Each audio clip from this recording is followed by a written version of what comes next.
किसी भी competitive exam के लिए टेस्ट तो सारे ही बच्चे देते हैं, लेकिन उनमें से बहुत ही कम ऐसे होते हैं जिन्हें ये सही में पता होता है कि इसे एनालाइज़ कैसे करें।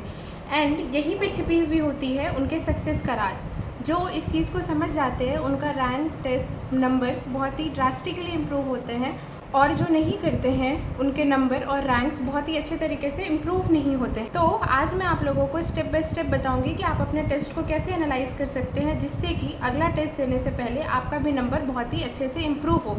In short, I will tell you how to convert your failure into fuel. So, hello everyone. Myself, Dr. Pooja Kumari, a medico who had cracked NEET UG 2019, AIMS UG 2019 and has cracked NEET PG 2025. मैंने बहुत सारे test दिए हुए, इतने जिनके number भी अब count नहीं किया जा सकता है। एंड उस बेसिस पे मैं आपको बता सकती हूँ कि टेस्ट को एक बहुत ही सही तरीके से एनालाइज करना बहुत ज़्यादा ज़रूरी है। इवन जस्ट ज़्यादा पढ़ने से भी ज़्यादा ज़रूरी है कि आप जो टेस्ट दे रहे हो उसे बहुत ही अच्छे तरीके से एनालाइज करो।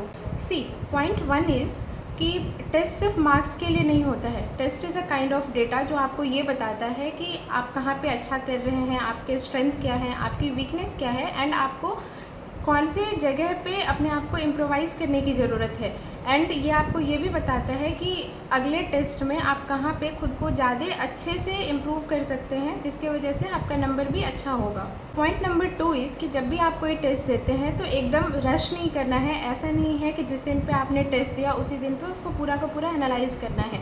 इसके वजह से होगा क्या कि आपने सेम डे पे टेस्ट तो एनालाइज़ कर लिया, लेकिन क्या आप उस चीज़ को अच्छे से इलाबोरेटेड वे में समझ पाए हैं? क्या आपको वो चीज़ ज़्यादा लंबे टाइम तक रिटेन कर पाएंगे या नहीं कर पाएंगे, ये भी बहुत इंपॉर्टेंट चीज़ होती है। So what I used to do was कि आपके जितने भी क्वेश्चंस होते हैं आप उसको डिवाइड कर ले, आइदर 40-50 क्वेश्चंस ईच डे, या फिर आप उसको सब्जेक्ट वाइज डिवाइड कर ले। फॉर एग्जांपल यूजी के केस में आप उसे डिवाइड कर ले कि आपको एक दिन में फिजिक्स करना है, एक दिन में केमिस्ट्री करना है, biology you can do it either in 1 day और 2 डे की बॉटनी अलग करना है, जूलॉजी अलग करना है, या फिर पूरी बायोलॉजी एक साथ। पीजी के केस में आप उसको subject wise, year wise divide कर सकते हैं, या फिर आप सीधे कि 40 क्वेश्चंस मुझे रैंडमली एक दिन करने हैं, नेक्स्ट 40 क्वेश्चंस और 50 क्वेश्चंस एक दिन में करने हैं, एंड ऐसा करके इन 4 to 5 डेज आप उसे कंप्लीट कर सकते हैं। इससे होगा क्या, सिंस आपने उसे काफ़ी सारे दिनों में बांट दिया है, जिसके वजह से उसको रिटेन करना ज़्यादा इजी होगा। सिंस वो शॉर्ट इंटरवल्स में हो गए हैं तो आपको जो भी इम्पोर्टेंट पॉइंट मिलेंगे आप उसे नोट डाउन कर पाओगे अपनी छोटी कॉपी में। जैसा कि अगर मैं आपको अपनी टेस्ट शीट दिखाऊं, इसमें आप देख सकते हैं कि कैसे मैंने सारे सब्जेक्ट्स एक पेज में लिख रखे हैं। जो जितने भी सब्जेक्ट्स थे उसमें से कौन से मेरे गलत हुए, कौन से सही हुए, कितने मैंने अटेम्प्ट नहीं किए, एंड फर्दर उनको एनालाइज करने के कोर्स में कि कौन से रीजन की वजह से गलत हुए हैं। या आपने जो भी टेस्ट दिया उनमें जितने भी क्वेश्चन हैं आप इनको 3 कैटेगरीज में बांटें। पहला, जो कि आपने सही मार्क करा और पूरे कॉन्फिडेंस से मार्क किया है। दूसरा, जो आपके नॉलेज कम होने की वजह से, एक प्रॉपर नॉलेज गैप की वजह से गलत हुआ है।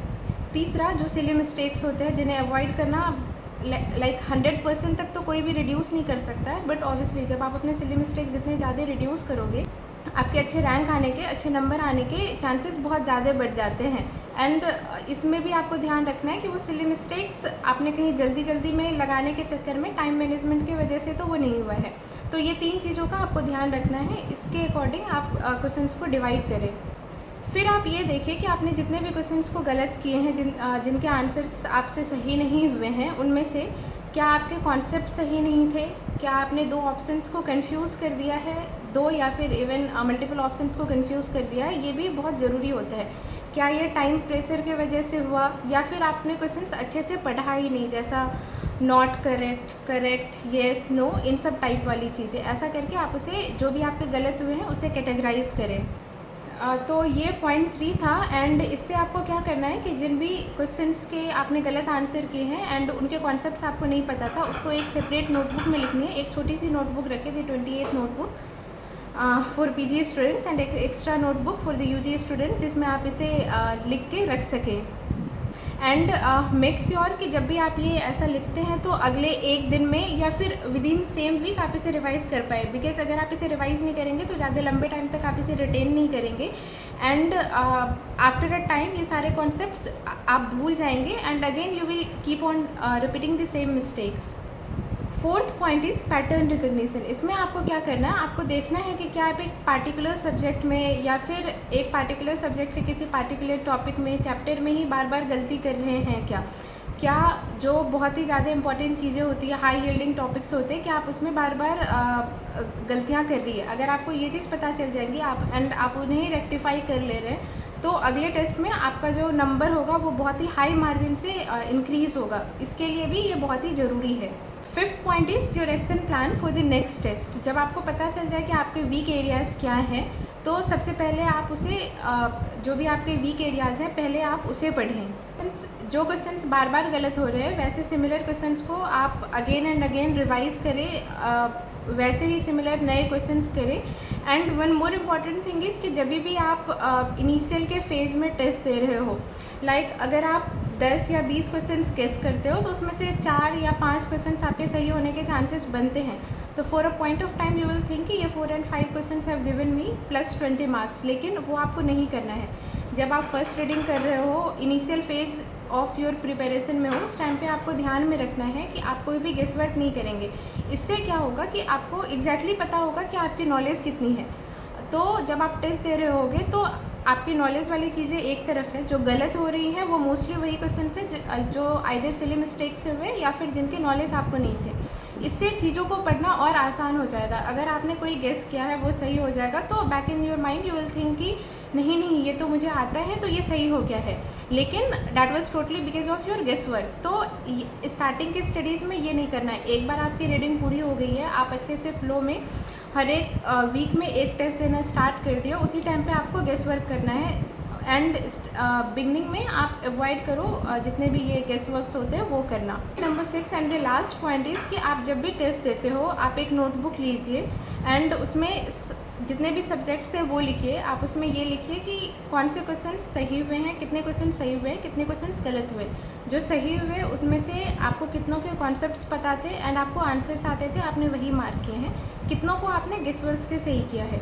एंड जो आपके गलत हुए हैं उसमें क्या वो सिली मिस्टेक्स थे या फिर आपके कॉन्सेप्ट्स अच्छे नहीं थे इस वजह से गलत हुआ, या फिर वो बहुत ही नई चीज़ थी जिसके बारे में आपने भी नहीं सुना है and probably most of the people ने भी नहीं सुना है।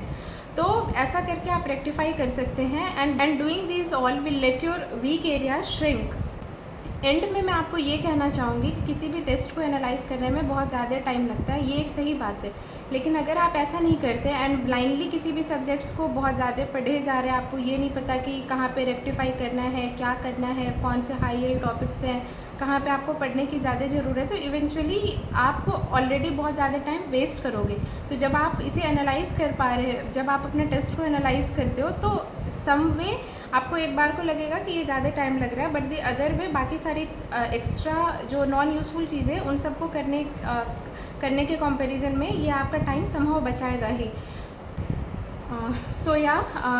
ये था मेरे तरफ से कि आप टेस्ट को कैसे एनालाइज करें। अगर आपको ये चीज़ें यूज़फुल लगी है please share these videos with your friends also. Thank you and good wishes for your future.